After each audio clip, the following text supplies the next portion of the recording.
Okay mga papi, done installation po tayo dito sa Honda Click version 3. Nag-avail po si sir ng ating 4,500 promo package. Ang kinabit natin, AES mini driving light, 60 watts, MSM 3-way switch, passing lights, PIA dual horn setup, rapid horn mode, tsaka combo light. So pakita ko sa inyo yung promo na in-avail po dito sa Honda Click version 3. Yung mini driving light, ito po AES version 4, 60 watts.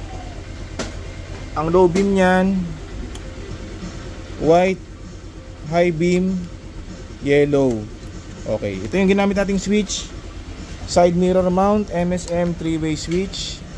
Para sa passing light, naglagay tayo ng stainless passing switch.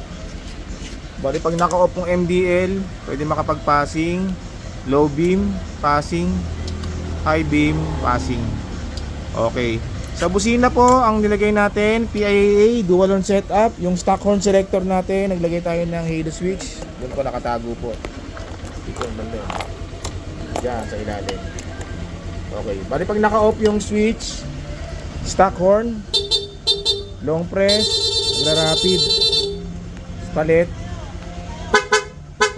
long press, magra-rapid.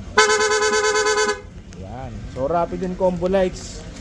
Rapid, low beam, rapid, high beam, rapid. Okay mga papi, so kung gusto nyo pong mag-avail ng ganitong promo package para sa Honda Click version 3, punta lang po kayo dito sa Scooteristas online shop. Maraming salamat po.